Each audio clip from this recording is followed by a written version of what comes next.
Hello, bonsoir, nous sommes les gentilshommes. Salut les gars. Salut Hello. Pascal, salut Dan. Yo, ça va les Et gars? salut à tous sur Instagram, sur Facebook. On est sur YouTube aussi en direct alors, c'est ça? Absolument, YouTube et Absolument. Facebook, ouais. Eh ben, merci à tous ceux qui nous suivent en direct. Petit rappel de ce dont il s'agit. On a décidé de continuer à discuter entre nous et avec vous des sujets toujours des relations hommes-femmes en rapport avec le confinement. Donc pour ça, on se retrouve sur notre Instagram des gentilshommes les lundis soirs et jeudis soirs et on discute avec l'une d'entre vous. Ensuite, cet épisode est disponible dans notre flux de podcast sur lequel vous avez l'habitude de nous suivre, très nombreux, et on vous remercie. Alors avant de commencer, je vais remercier tous ceux qui nous soutiennent sur Tipeee, parce qu'on a une page Tipeee sur laquelle il y a des gens qui nous soutiennent, et je voudrais faire un énorme big up à Jessica, qui vient de nous lâcher un tip de ma boule, quoi. Donc Jessica, merci. Elle nous a tipé, elle nous a envoyé un petit message. Combien tu disais? 5 000 euros, c'est ça? Voilà, 5 000 euros. Non, mais c'est énorme. Jessica qui nous laisse un petit message. Elle a laissé un gros tip il y a 4 jours et elle nous dit voilà, merci beaucoup pour votre bonne humeur, votre bienveillance, votre curiosité. Merci pour vos rires communicatifs. Merci d'être vous, tout simplement. Merci d'œuvrer pour améliorer nos relations humaines. Je vous envoie plein d'amour pour que vos projets se poursuivent, se développent, pour que vous continuiez d'être vous. Franchement, c'est un message de ouf. Il est magnifique. Trop sympa. Beaucoup. Mais il faut que tout le monde fasse pareil maintenant. Franchement, si tout le monde fait pareil, on va être bien. On va pouvoir acheter 2 ou 3 kilos de tomates pendant ce confinement. Ça va alors. Ok, donc si jamais vous voulez faire comme Jessica, vous pouvez aller sur notre page Tipeee. Les liens sont dans nos liens. Là où vous écoutez le podcast, en dessous, vous regardez, il y a des liens, que ce soit sur YouTube, sur Apple Podcast, sur Podcast Addict. Il y a un lien vers la page Tipeee, c'est ouvert à tous. Et enfin, si jamais vous avez envie de nous parler, faites-nous signe dans nos DM Instagram. Sans spoiler, on a déjà un peu le programme sur les 2 prochaines semaines et ça va être très très cool. On va avoir d'autres Instagrammeurs, on va avoir je dis pas trop, mais on a des épisodes qui se profilent, qui vont être hyper sympas. Alors notre invité du jour c'est Christina. C'est moi? Je me présente toute seule. Merci. Non, pas du tout. C'est que j'ai mal préparé ma fiche en fait et que t'étais pas sûr du prénom de Christina et tout. Non, c'est pas ça. C'est comme j'ai le prénom de l'invité d'avant, ça a fait bug dans ma tête et j'ai fait mais non, mais pas du tout. Ça c'est voilà, tu sais, c'est toujours quand tu cherches un truc que tu le trouves pas. Donc salut Christina. Bonsoir. Salut Christina, bienvenue. Merci. Et donc nous on est hyper content de te recevoir parce que tu es. Vas-y, présente-toi un peu. Dis-nous qui tu es et où tu es surtout puisque. Alors, je m'appelle Christina, j'ai 25 ans et je suis actuellement en Pologne. Je suis en Pologne du fait que je fais mes études à l'étranger depuis maintenant 6 ans. C'est actuellement ma dernière année. Et donc, de ma petite Pologne, contrée barbare, étrangère, je suis en confinement aussi. Tu es où en Pologne? Ouais. À Poznań, c'est pas très loin de Berlin. Sachant que Berlin est pas très loin de la frontière. Ah oui, c'est Poznań, c'est ça? Poznań. Ok. Ok. C'est facile encore. Il y a pire. Pascal y situe en fait là. Je situe. Non, mais j'ai un de mes meilleurs amis est polonais. Je suis allé plusieurs fois, pas à Poznań, mais je suis allé dans diverses villes de Pologne, Wrocław, Cracovie, Varsovie. C'est un super pays. Łódź aussi. Ouais, c'est vraiment un super pays. On est très bien accueillis là-bas. Exactement. Ça fait combien de temps que tu es là-bas, Christina? Ça fait 6 ans. Là, c'est ma ultime dernière année. Ah oui, ok. Je faisais des retours fréquents en France pour les vacances d'été, les vacances de Noël, pour passer du temps avec la famille, pour les fêtes. Est-ce qu'on peut faire un petit état des lieux de ton confinement à toi? Tu es en couple ou seul? Alors, c'est la réponse, elle est dans le titre de l'épisode, bien sûr. Voilà. On fait relation à distance, ok. Télétravail, chômage technique, tu as dit que tu étais étudiante, ok. L'espace vital, avec ou sans enfants? Sans enfants, seul, sans animaux de compagnie. Grand appart, relativement, donc tranquille. Petit balcon, quand même, pour sortir la tête de temps en temps. Ouais. Oui, étudiante, donc cours en ligne, à distance, depuis mi-mars. Ouais. Ah ouais, là, tu es en train de suivre tes études en ligne.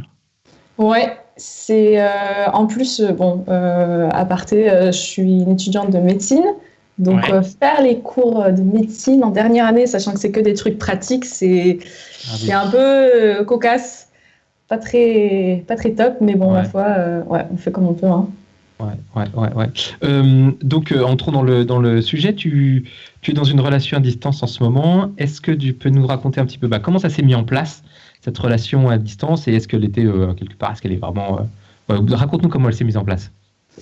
Alors, je me suis mis avec mon copain à mon retour en France. Donc, mon conjoint est français. Ouais. D'accord. Je suis restée en France jusqu'à début janvier. Donc, on était ensemble pendant toute cette période. Et donc là, à distance depuis début janvier, parce que j'ai dû revenir en Pologne, continuer ma scolarité et en l'occurrence terminer ma dernière année de médecine. D'accord. Voilà. Tu as eu d'autres histoires de relations à distance? Oui. Alors, c'était aussi pendant mes années de médecine en Pologne, ici. C'était 2 relations à distance, c'était 2 Français. Ouais. C'était pas vraiment la même chose. On va dire que... En même temps, tu disais? Non. Ça Comment serait plausible, mais non, je suis restée fidèle. Non. Non, comme tu disais 2 Français, d'un coup, je me suis dit peut-être que c'était en même temps les deux. Parce que si c'est à distance, ça fonctionne. Ouais, un à Ils sont pas Lille, censés être au courant. un à Lyon. Ouais. Et puis, à quel moment s'est trompé d'ailleurs à distance en fait? Voilà. Donc pas en même temps. Non, pas en même temps. Alors, ma première relation à distance, c'était avec quelqu'un que j'avais rencontré au lycée. Donc, j'étais restée avec lui un bon moment au lycée. Puis après, on avait continué quand j'étais en Pologne pendant 2 ans. Après, le deuxième, c'était quelqu'un que je connaissais pas du tout, que j'ai rencontré sur... C'était une connaissance d'une connaissance, et on s'était sûrement vu de vue au collège, au lycée et après, mais on n'avait jamais interagi, et on s'est retrouvés sur les réseaux sociaux. On a commencé à discuter, on a commencé notre relation à distance. On est resté à distance pendant 2 ans. C'était aussi un Français. Et là, oui, ça s'est fait quand j'étais en France, encore une fois, cet été. Et là, je maintiens encore une fois revenu en Pologne. Attends, moi j'ai pas compris toute l'histoire de la relation. Tu l'as rencontré sur les réseaux? Le deuxième, oui. Alors, Vous avez eu une relation à distance pendant 2 ans? Oui. Mais vous vous êtes vus quand? On s'est vus, on s'est rencontrés à un moment, on s'est retrouvés à moitié distance pour la première fois, première rencontre, mais on s'est mis ensemble directement. Mais au bout de combien de temps vous vous êtes rencontrés? 1 mois et demi. D'accord, 1 mois et demi. Donc Ok, pendant 1 mois et ça va. demi, vous avez décrété Ça va. on est ensemble, mais Au juste bout- suite au à la bout d'un relation mois. de... Ouais, au Ah, bout d'un d'accord. mois, après avoir interagi sur les réseaux, s'écrire pendant toute la sainte journée, avoir fait des Skype, des appels de 8 heures tous les jours, tous les 2 jours, apprendre à se connaître, on a décidé de se rencontrer et on s'est mis instantanément ensemble. D'accord. Vas-y, Connie. Non, mais l'impression que ça donne, c'est que tu as passé tes études de médecine en Pologne à avoir des relations à distance. Avec des Français, avec des gars qui n'étaient pas là. Oui. Non, mais, Et il n'y a pas de mec en Pologne. ça dépend ce qu'on appelle un mec. Non, Oula. Non, pas du tout. Les Polonais sont extra, ils sont géniaux, comme Pascal a dit. En plus, je suis dans une école où c'est des étudiants internationaux, donc c'est pas ça qui manquait en fait, les rencontres, mais pour une certaine raison, j'ai besoin de la fibre française, moi. C'est pas pour peine de pas avoir essayé avec d'autres personnes internationales, mais non. Attends, c'est quoi que tu appelles la fibre française? Parce que nous, si on se réfère à ne serait-ce que le dernier épisode de Amélia, par exemple, c'est quoi la fibre française? En quoi ça consiste? Qu'est-ce que tu appelles? C'est-à-dire que les Polonais, ils ont une autre manière d'aborder les femmes. Qu'est-ce que tu appelles la fibre française? Alors déjà, moi aussi, je suis du Sud, donc le mec sudiste, c'est un mec un peu bof, un peu kéké sur les bords, qui vient... Donc voilà l'image qui est vraiment très détendue, qui prend les choses à la cool, c'est les soirées entre potes, pas prise de tête, vraiment, vraiment quelqu'un de bien dans ses baskets et qui réfléchit pas trop. Et les Polonais, bon, on va dire que c'est différent aussi, la culture là-bas de base, donc c'est beaucoup plus avec un esprit conservateur. Un pays qui est assez catho, un peu qui subit encore, qui est encore en train de qui est encore en train de perpétuer, voilà, merci, certaines valeurs communistes par le passé. Donc c'est pas, je sais pas, c'est pas assez relax pour moi, les Polonais. Ils sortent avec toi et c'est déjà le mariage, les enfants, présentation, la famille et tout. Moi, ça me fait plaisir. Ah ouais, d'accord. Mais t'as eu des expériences de ça? J'ai pardon? T'as eu des expériences de ça? T'as rencontré des garçons polonais Ah oui, mais alors, j'ai jamais eu de relation avec des Polonais, mais on va dire que je suis sortie pour des dates avec certains, mais c'est pas allé plus que ça, pour les raisons que je viens de mentionner. Ça en fait, tu sentais tu sentais que c'était pas la bonne direction de continuer, quoi. Ah non. Surtout là, moi, à mon âge, j'ai pas encore fini mes études. Le dernier truc que j'ai envie de faire, c'est de me caser, quoi. Oui, ça peut se comprendre. Oui. Ah, ouais, c'est pas très logique. Le dernier truc que tu as envie de faire, c'est de caser, et ça va dans le sens un peu des relations à distance. Alors, se caser, ça va dans le sens des relations à distance, tu dis? Non, c'est que j'ai bugué, excuse-moi. Ce que je voulais dire, c'est que ne pas vouloir se caser, ce qui est exactement ce que tu as dit, ça va dans le sens des relations à distance un peu, non? Je veux dire, en ayant des relations à distance, c'est une manière de ne pas te caser, ou tu te sens casé dans ces relations-là? Non, alors pour moi, non. C'est pas ce que je vois dans les relations à distance, parce que j'avais écouté l'épisode de Anaïs que vous avez fait sur les relations à distance, et qu'elle aimait justement ce sentiment de liberté, d'indépendance. Moi, c'est pas quelque chose qui m'attire dans les relations à distance. Je trouve que ça a une difficulté. C'est quelque chose contre quoi tu luttes un tout petit peu. Les relations à distance, je trouve que c'est quelque chose de très bien dans un couple à un moment, à une période de la relation, parce que ça remet en question les intérêts, les motivations, les convictions de ton couple. Ça te permet de remettre en question certaines variables, remettre en question des constances. Donc je trouve que c'est quelque chose de bien, parce que dans ce sens-là, mais sinon, non, je resterai pas toute ma vie en relation à distance. D'accord. Donc, si on arrive un peu au thème du confinement, je pense qu'on va en reparler un peu de tout ça, ton rapport aux relations à distance, parce que le confinement doit t'amener à réfléchir là-dessus, certainement. Tu arrives là aujourd'hui, 3 histoires à distance. Le dernier, il est toujours à distance. Qu'est-ce que ça change aujourd'hui avec ton copain d'être en confinement? Ça a changé quelque chose? Oui. Comme je disais, ça remet, ça aussi, le confinement aussi, je trouve que ça remet en question les intérêts, les motivations l'un de l'autre pour la relation. Parce qu'en confinement, tu passes de pas avoir du temps pour toi du tout à avoir limite trop de temps pour toi. Trop de temps, peut-être, moi je ne considère pas ça comme trop de temps de toute manière, mais c'est... pour moi, ça se passe très bien dans le sens que justement, ça a renforcé, on va dire, la confiance dans mon couple, parce que mon copain, il est présent, il est très présent et il est très initiateur d'entreprendre des choses ensemble, même à distance. Parce qu'on dit à distance, mais c'est pas parce qu'on est à distance qu'on peut rien faire. On peut faire plein de choses, on peut vraiment interagir, on peut créer des projets, on peut se lancer des challenges, on peut entreprendre des choses ensemble. Donc, pour moi, ça ouvre des portes et c'était important. En fait, le confinement... Oui, pardon. Moi, je voudrais juste que tu nous donnes un exemple de quelque chose que tu as entrepris et qui rentre pour toi dans quelque chose de concret, parce que moi, j'ai du mal à concevoir quand tu dis on entreprend quelque chose ensemble. Ça veut dire quoi concrètement? Enfin, tu vois, je veux dire, quand tu es en vrai, tu peux dire, viens, ce soir, je t'emmène au resto, on va au ciné ou un truc comme ça. Là, qu'est-ce que vous faites? Vous dites, viens, on regarde une série Netflix à la même heure ensemble. C'est quoi le... Enfin, j'ai du mal à saisir. Il y a de ça, on fait beaucoup de ça aussi. Mais en fait, on crée des opportunités de partager et d'interagir beaucoup plus.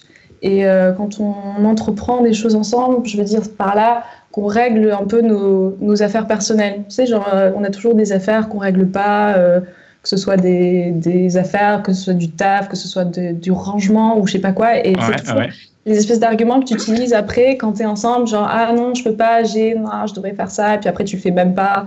C'est des choses que tu fais traîner. Et je trouve qu'en période de confinement, on fait tout comme ça. Et quand on se dit ah aujourd'hui je vais faire ça, comme ça quand tu seras là, et ben tu vois, j'aurai tout mon temps. Je serais tellement libre, j'aurais tout réglé et je serais dispo pour faire plein de choses. Donc c'est un peu régler, ranger sa vie, faire de la place, faire du ménage. Et c'est bien de le faire à deux parce que en fait on s'utilise l'un l'autre comme motivation aussi. Enfin moi je le conçois comme ça. Ouais. Tu t'as dit un truc intéressant, tu as dit ça renforce la confiance dans le couple. Qu'est-ce que ça veut dire sur la... En fait, tu me vois arriver, mais c'est-à-dire que quand on est en relation à distance, quand même, il y a un truc de confiance qui est mis en jeu. Et là, ça veut dire que tu renforces ton couple. Quelle est la place de la confiance avant et maintenant, quoi? On va dire que c'est plutôt...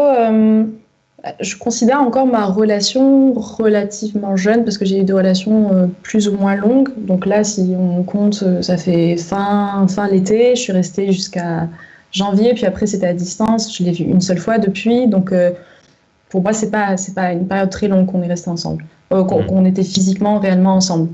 Donc je le connaissais, lui, qui n'était pas trop du genre à pouvoir maintenir bien une relation à distance mais c'était juste par rapport au caractère de mon copain en fait. C'était pas trop le genre de personnage qui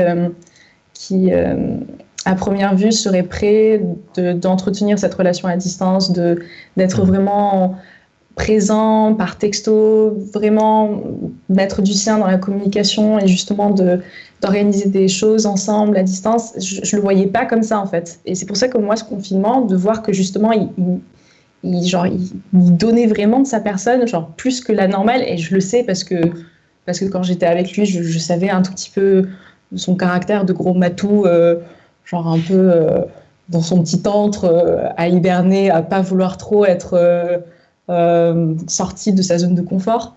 Et là, de le voir qu'il est vraiment...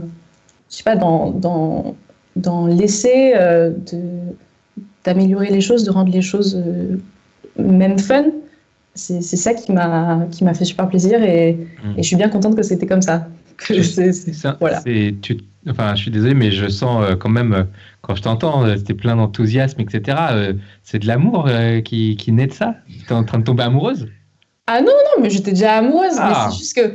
Non, mais après, je conçois qu'on est différent dans un couple. Il peut y avoir vraiment des écarts de personnalité, des fois où ça clash, où tu n'arrives pas à te retrouver avec l'autre personne sur certains sujets. Ouais. Et là, je trouve qu'on se retrouve bien, justement, malgré nos personnalités différentes. Ouais. Donc, on arrive à trouver une espèce d'équilibre, d'harmonie. Genre limite naturel en fait. Ouais, c'est vachement bien, dis donc. Ah oui. C'est très positif. Ça aurait pu ne pas se passer comme ça justement. Donc. Tu avais des appréhensions peut-être avant? C'était pas des appréhensions, c'était juste que j'étais curieuse de voir comment ça allait se dérouler. Parce que de toute manière, en soi, je reviens dans pas longtemps, donc pour moi c'est pas une relation. La distance, elle est très, elle est transitoire. J'ai déjà fait beaucoup plus longtemps sans voir l'autre personne ou bien avec beaucoup d'allers-retours. Pour toi, oui, mais pour lui, peut-être pas. Oui, c'est vrai. Pour moi, c'est pas longtemps. Ouais. Mais j'aurais pensé que justement, avec tout ce temps, il aurait pu un peu justement perdre de vue justement le besoin de maintenir la communication avec moi, qu'il aurait pu un peu, je dirais, se relâcher et voilà, mettre moins d'efforts dans la communication. Ouais. J'ai une question un peu dégueulasse, mais est-ce que le fait que, et je m'excuse par avance, mais le fait que ce soit, est-ce que c'est toi qui te sens isolé ou est-ce que c'est lui qui est isolé? Tu vois ce que je veux dire? Là, maintenant, en période de confinement? Alors, effectivement, avant et après, peut-être. Mais aujourd'hui, en période de confinement, oui, parlons du confinement plutôt. Est-ce que tu as l'impression que, ouais, en période de confinement, ouais, mais est-ce que tu penses que lui, il est chez lui, il est en France, il est chez toi, il est là où tu vois, et que toi, tu es isolé? Alors, de base, j'ai toujours... Mais c'est pas différent en période de confinement. J'ai toujours pensé que c'était plus moi qui étais isolée, parce que c'est moi qui suis partie, c'est moi le facteur qui fait la distance, en fait. Parce que si je faisais pas mes études à l'étranger, ben, je serais en France, je serais chez moi. Et pour moi, limite, la relation à distance dans le même pays, surtout dans un pays petit que la France, je considère même plus ça comme une relation à distance, en fait. C'est tellement proche. Mais non, je pense que c'est plutôt moi. Je me suis toujours sentie comme ça. C'était moi la personne qui m'était éloignée physiquement. Donc, ça n'a pas forcément changé avec le confinement, ça a toujours été comme ça. Et du coup, tu peux nous expliquer un peu, en fait, concrètement, comment ça se passe? C'est-à-dire, vous avez un petit programme, est-ce que vous vous appelez tous les matins? Enfin, je veux dire, vous vous écrivez le matin, vous vous appelez le soir, vous faites des petits FaceTime, comment est-ce que vous communiquez concrètement? C'est texto, comme d'hab, toute la journée. On communique un petit peu plus, on a plus l'occasion, par exemple, quand on se fait un truc de ouf à bouffer, on s'envoie une photo, ou bien on s'organise des films Netflix le soir plusieurs fois par semaine, ou bien on se fait des espèces de petits challenges. Quand vous faites Netflix, par exemple, vous regardez en même temps et vous envoyez des messages, genre vous les commentez, c'est ça ou... Ah ben, on met le Skype et on met Netflix. Et genre, on se fait des commentaires de films. Bon, on essaie de pas être trop en décalé pour pas spoiler, mais ouais, non, on se fait ça. Mais ça, c'est quelque chose que j'ai toujours fait dans mes relations à distance. C'était une norme. Mais là, on le fait encore plus. Du coup, le confinement, en fait, pour toi, ça change vraiment rien par rapport à ta relation.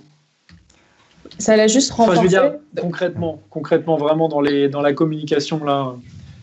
Bah, peut-être avec ton petit copain de maintenant et avec ceux d'avant, quoi. Avec le copain de maintenant par rapport à ceux d'avant? Non, mais je veux dire, le confinement et la façon dont vous communiquez, c'est plus ou moins la même chose, en fait. Parce que tu faisais ça déjà avant le confinement, en fait. Ouais, mais en fait, on va dire qu'on le fait encore plus. Et moi, j'ai tendance à proposer aussi plus de choses parce que je sais qu'il est plus dispo. Avant, je serais limite un peu dans la retenue parce que je sais que déjà de base, c'est pas quelqu'un qui viendra forcément vers moi tout le temps pour me parler. C'est plus moi qui relance toujours la conversation, même s'il est bon répondant. Mais là, je me permets de proposer plus de projets et lui aussi, il me propose plus de choses à faire.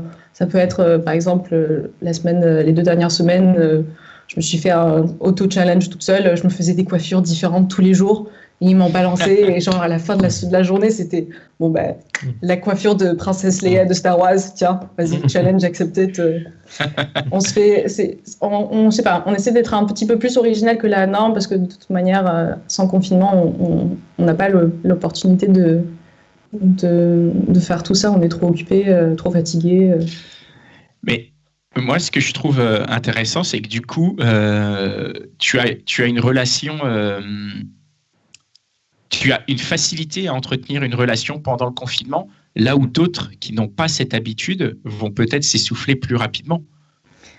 Oui, alors moi, les relations à distance, de toute manière, de base, je sais, avec l'expérience, je sais très bien qu'est-ce que je veux, comment je le veux.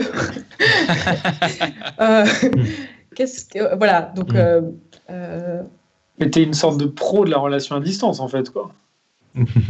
T'as plus d'expérience que la plupart des femmes en Europe, quoi. C'est possible. Et encore, non, ça se trouve, je peux pas me considérer une pro parce que même les 3 relations à distance que j'ai eues, c'était vraiment des gars complètement différents, dans des circonstances où on s'est mis ensemble qui étaient différentes. Donc ça, déjà, ça pose la relation différemment. Mais en tout cas, on va dire, j'ai gagné en conscience. J'ai vraiment eu le temps de débattre, de me prendre des claques, de prendre des flops, de prendre des disputes, qui m'ont vraiment fait prendre conscience qu'est-ce que je veux. Parce que tu sais, dans les disputes, c'est toujours mais qu'est-ce que tu veux? Et après, t'es sur le cul parce que tu te dis genre, ah mais je sais pas en fait. Et, le nombre de fois où j'ai eu ce genre de situation, et en fait, c'est bien. Enfin. Et pour dévier un petit peu, enfin pour changer de sujet, au niveau de la libido et des relations intimes, comment ça se déroule pendant ce confinement dans ces relations à distance? Est-ce que pareil, comment vous faites? Parce que du coup, tu vois, comment ça se passe, quoi? Surtout, tu devais avoir une certaine expérience. Tu avais l'air de dire que tu sais ce que tu veux, donc. Alors on va dire que niveau vie sexuelle en relation à distance, c'était le deuxième qui m'y a beaucoup initié, on va dire. Le premier était très dedans, mais j'étais pas du tout chaud, donc franchement j'étais un mur, impénétrable, littéralement. Ok. Mais, le deuxième m'y a beaucoup initié et j'y ai pris goût. Et là, en fait, avec mon copain actuel, c'est pas un truc qui l'intéresse, c'est pas un truc qui le met à l'aise, que ce soit, je sais pas, les petits sextos ou les petits appels coquins, ou les petits Skype coquins, ou les petites nudes surprises. C'est quelque chose qu'il apprécie si moi je fais, mais par contre, il n'est pas à l'aise de donner un retour. Donc, les nudes surprises, c'est-à-dire tu lui envoies un nude comme ça sans prévenir. Genre, il croit que c'est un SMS normal, ça pipe, et avec sa mère. Tu sais, par exemple, sur Snapchat, ça disparaît après, c'est ça? Oui, ça disparaît. Donc, tu l'ouvres, tu le vois, tu comprends pas, et puis avant que tu puisses comprendre, il est plus là. Et lui, par contre, ne te fait pas ça? Non. Je crois que j'ai réussi à en dégoter un par la force une fois. Oui, mais du coup, c'est par la force. C'est toi qui lui a dit envoie-le-moi. Donc, ça compte. J'ai dû faire un caca nerveux, je pense. Et t'es pas frustré? Ça te frustre pas de pas en avoir en échange? Si, ça me frustre, mais je respecte que ce soit pas son délire. Et je pense qu'aussi que je pousse pas non plus parce que on va être séparés, on est séparés pendant pas si longtemps que ça. Je reviens dans pas longtemps, je suis partie en janvier, c'est pas, je suis pas en chienne ultime. Si c'était genre un an ou quelque chose comme ça, là j'aurais vraiment posé la discussion beaucoup plus tôt, mais là je pousse pas. Mais en période de confinement, j'ai beaucoup de temps. Donc, je me rabats sur moi, en fait, mais c'est dans le bon sens, hein, dans le bon sens. Je me suis rabattue sur moi, j'ai ravalé ma frustration et j'ai essayé de tourner ça en ma faveur, on va dire.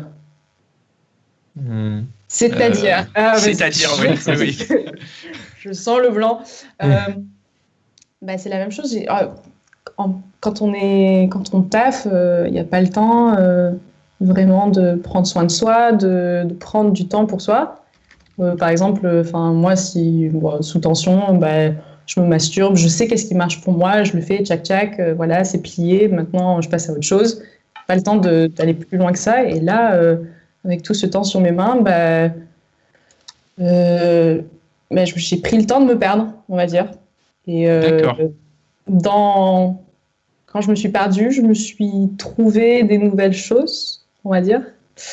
Par exemple, j'ai jamais fait fontaine de toute ma vie. Et là, c'était je ne saurais pas dire quel jour de la semaine, c'était quelle heure c'était, parce que j'ai l'impression.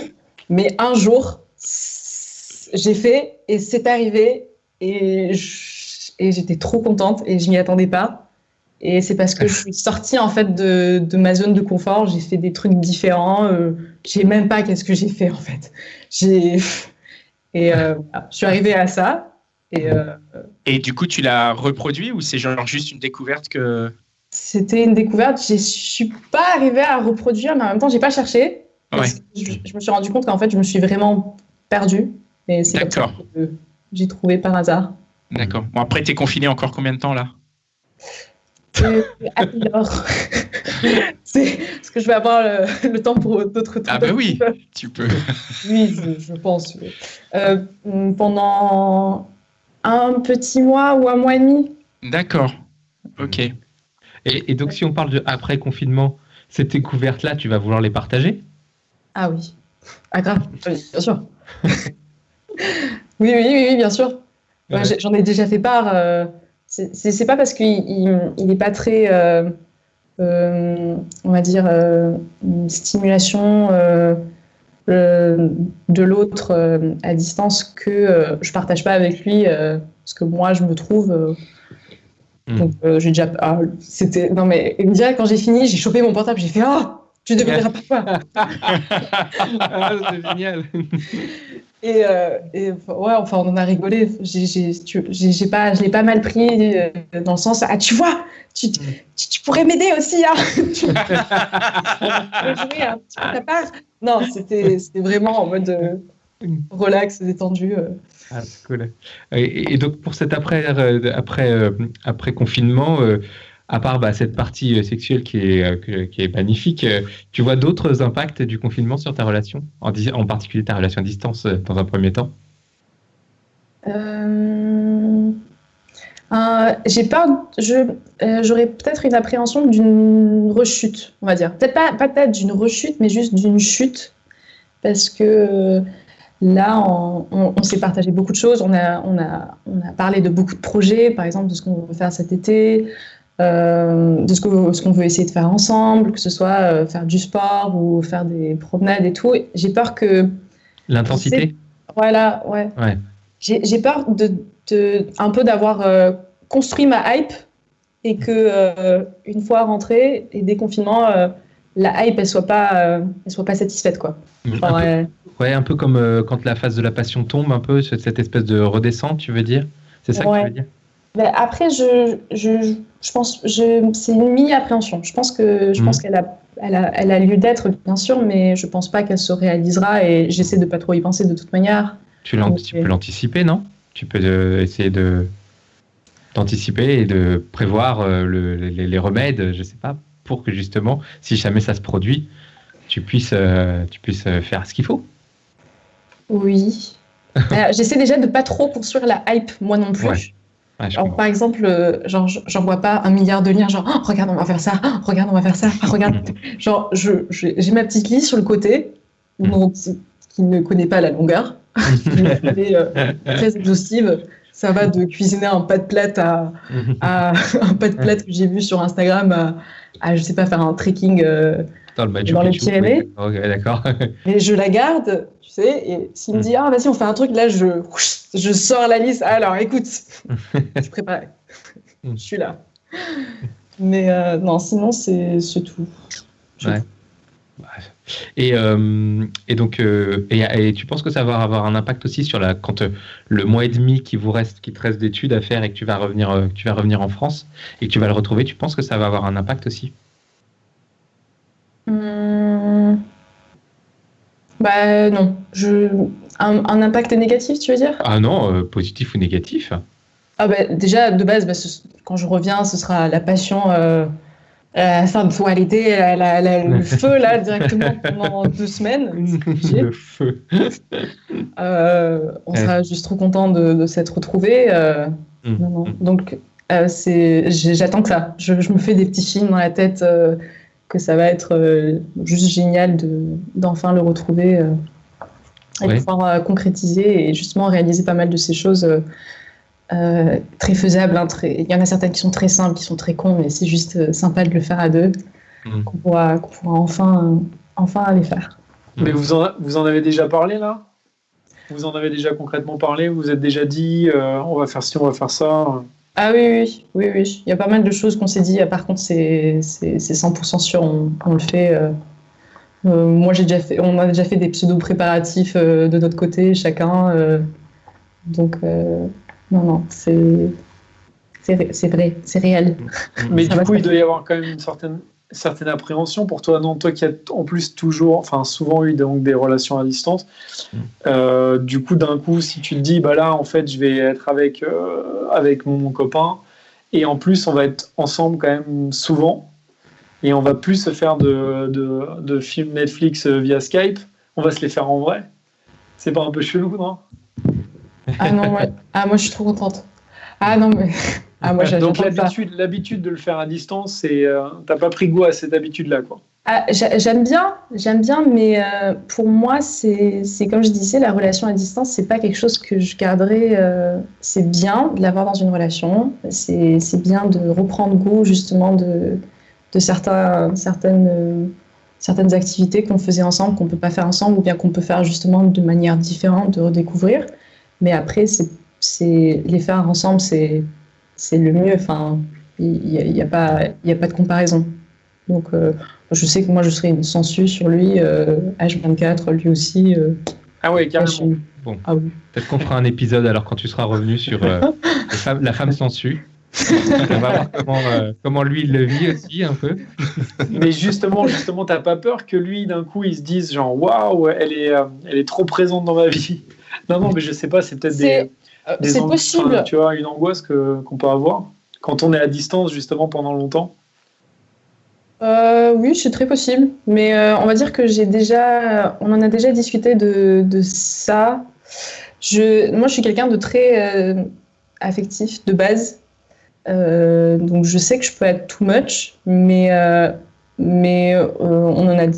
on reste des adultes, on discute. S'il me dit qu'il a besoin d'un peu d'espace, il n'y a pas de souci. Moi aussi, si ça se trouve, je lui ai déjà dit des fois, écoute, lâche-moi la grappe.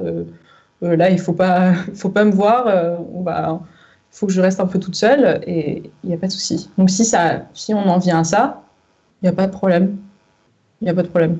C'est compréhensif qu'on a besoin un tout petit peu chacun de notre propre air et notre propre espèce vitale. Donc non, je ne m'inquiète pas. Ok. On a d'autres questions ou on a fini, les gars? Non, je note quand même que ce confinement renforce l'amour. C'est hyper positif. C'est chouette, hein. Ouais, c'est super. Merci pour ton témoignage. Je vous en prie, mon plaisir. Merci beaucoup, Christina. Eh bien, super. On rappelle que nos interventions représentent nos points de vue à nous et ne sont en aucun cas des généralités ou des jugements.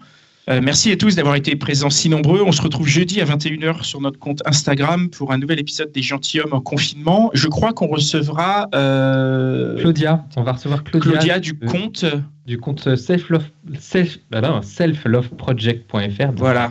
Elle est love coach en fait. Donc c'est vrai qu'on a parfois été un peu perplexe sur les love coach chez les Gentilshommes, mais raison de plus pour l'inviter et pour lui donner la parole. Tout à fait. Donc, tout à fait. On va voir qu'en fait, alors je l'ai eu au téléphone, je vous raconte ce qu'on va voir là. Que la clé de son travail. Non, t'inquiète. Je raconte pas la fin. La clé de son travail, c'est l'estime de soi. Donc, elle va nous raconter comment elle travaille et puis ce qu'elle retient des relations hommes-femmes, voilà, dans son monde. Super, notre première Love Coach, ça va être génial. On compte sur vous pour partager ce podcast avec votre entourage et on rappelle l'existence de notre page Tipeee. Encore une fois, je fais un énorme hug à Jessica qui nous a fait un tip avec un message de malade. Donc voilà, merci à la team Gentilhomme, merci Mitch, Cynthia, Sabine, Connie, Dan, merci les gars. Merci à toi. Merci à toi. Et puis on embrasse tous les Polonais qui nous écoutent. Ouais. C'est quoi, c'est Nastolovier? Non, Nastolovier. Et ouais. Et Dziękuję. Dziękuję, c'est merci, c'est ça? Dziękuję, merci. Ouais, c'est ça. Ouais, c'est les deux seuls mots que j'ai retenus. Voilà, c'est les faciles. Allez, ciao. Salut. Bonne soirée. Ciao. Merci.